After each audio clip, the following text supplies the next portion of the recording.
Viewers, welcome to Sairam kitchen. Sairam கிச்சனில் இப்போ நம்ம பார்க்க போகிறது கோதுமை மாவு வச்சு பீஸா பண்ண போகிறோம். அதுக்கு முன்னாடி நம்ம சேனலை சப்ஸ்கிரைப் பண்ணலைன்னா சப்ஸ்கிரைப் பண்ணிக்கோங்க. பக்கத்தில் உள்ள பெல் ஐக்கானை கிளிக் பண்ணிக்கோங்க. இப்போ பாருங்கள், நம்ம வீடியோவில் வந்து மைதா கிடையாது, ஓவன் கிடையாது, ஈஸ்ட் கிடையாது. ஆனால் ஒரு பீஸோ பண்ண போகிறோம். பாருங்கள் எப்படிங்கிறத. பீஸா மாவுக்கு கோதுமை மாவு பாருங்கள், 1 கப் எடுத்திருக்கேன். தயிர் 1 cup, baking powder 1 teaspoon, baking soda 1/4 teaspoon, உப்பு தேவையான அளவு, ஆயில் 1 டீஸ்பூன். பாருங்கள், இப்போ நம்ம பண்ணுறது வந்து வெஜ் பீஸா. அதுக்கு பாருங்கள், மஷ்ரூம் வந்து ஒரு 4 நம்பர்ஸ் கிட்ட எடுத்து கட் பண்ணி வச்சுருக்கேன். அதுக்கப்புறம் பேபிகார்ன், இதுவும் ஒரு 4 நம்பர்ஸ் எடுத்துருக்கேன்.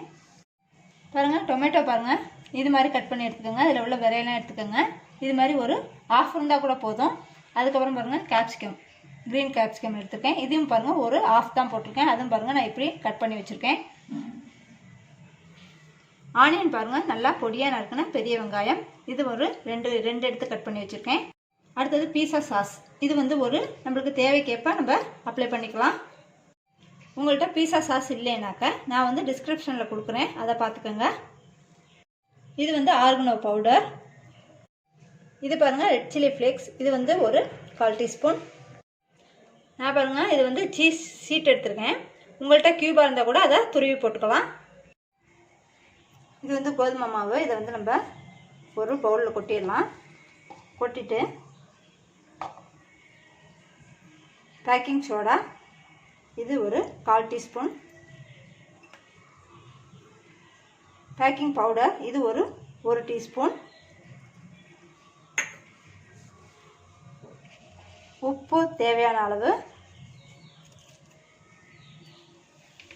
இதை வந்து நல்லா நம்ம மிக்ஸ் பண்ணிக்குவோம்.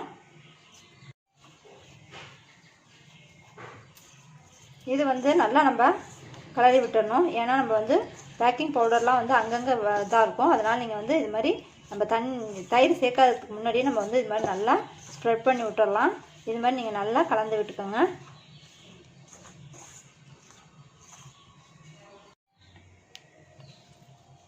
நம்ம வந்து இதில் வந்து தண்ணி ஊற்ற போகிறது கிடையாது, இந்த தயிரை வச்சு தான் பசைய போகிறோம்.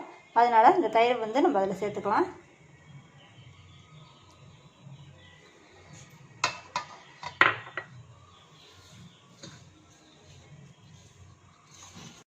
பாருங்கள், மாவு வந்து நல்லா பிசைஞ்சிட்டேன். இப்போ கொஞ்சம் லைட்டாக நம்ம மேலே வந்து ஆயில் அப்ளை பண்ணி வச்சிடலாம். இது வந்து காயாமல் இருக்க தான்.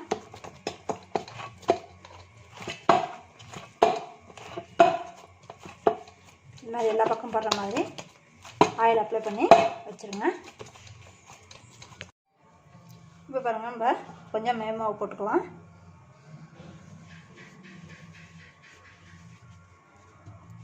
மேமாவு போட்டாச்சு.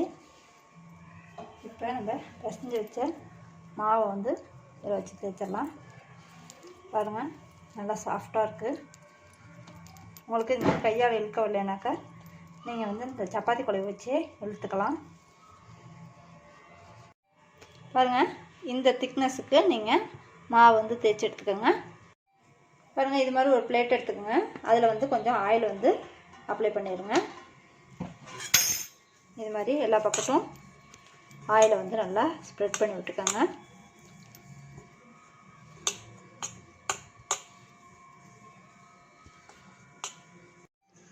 இப்போ வந்து நம்ம ஆயில் அப்ளை பண்ணியாச்சு. பிரெட் க்ரம்ஸ் பாருங்கள், இதை கொஞ்சம் நம்ம லைட்டாக அதில் தூவி விட்டுக்கலாம். இல்லைன்னா நீங்கள் சாப்பிட்ற கார்ன்ஃப்ளவர் இருந்தாலும் சரி, அதை கொஞ்சம் பொடி பண்ணி கூட தூவிக்கலாம். இல்லைனாலும் விட்டுடலாம். இது வந்து ஆப்ஷனல் தான். இப்போ நம்ம தேய்ச்சி வச்ச மாவை வந்து இதில் எடுத்து விட்டுடலாம். பாருங்கள், கரெக்டாக இருக்குது. இப்போ பாருங்கள், இது வந்து நம்மளுக்கு உள்ளுக்குள்ளெல்லாம் சாரணும். அதனால் நம்ம இது மாதிரி ஃபோக்கை வச்சு குத்தி விட்டுடலாம். இது உள்ளே வந்து நல்லா வெந்து நம்ம வைக்கிற வெஜிடபிள்ஸ் எல்லாம் வந்து நல்லா இது மாதிரி நீங்கள் குத்தி விடும்போது நல்லா வெந்து வந்துடும். இப்போ வந்து நம்ம இந்த பீஸா சாஸை வந்து அதில் அப்ளை பண்ணிடலாம்.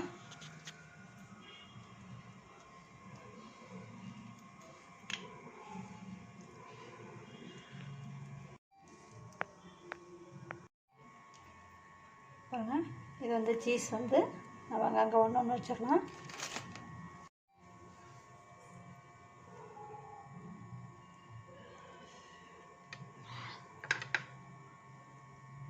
இப்போ நம்ம கேப்சிகம் கட் பண்ணி வச்சுருக்கோம்ல, அதை வந்து உங்களுக்கு விருப்பப்பட்ட இடத்துல அதை வந்து வச்சுருங்க.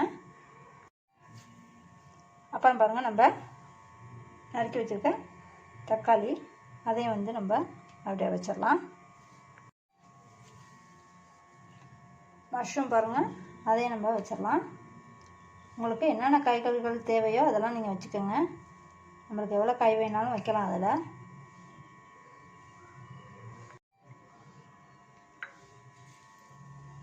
அடுத்து ஆனியன்,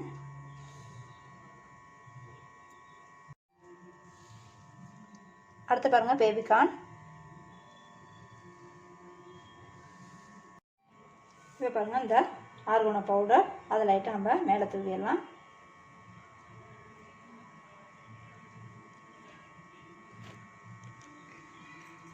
அதுக்கப்புறம் நம்ம இந்த ரெட் சில்லி லைக் பவுட்ரு, அதே நம்மளுக்கு இது வந்து உங்களுக்கு காரத்துக்கு தகுந்த மாதிரி நீங்கள் போட்டுக்கலாம்.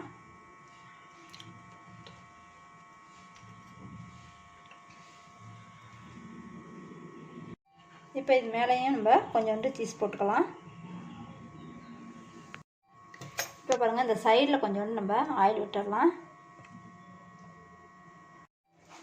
இப்போ பாருங்கள், நான் ஒரு ப்ரெஷர் பேன் வச்சுருக்கேன். நல்லா அடிக்கனமான ஒரு ப்ரெஷர் பேனு. அதுக்குள்ளே கொஞ்சோண்டு உப்பு எடுத்து அதில் கொட்டி வச்சுட்டேன்.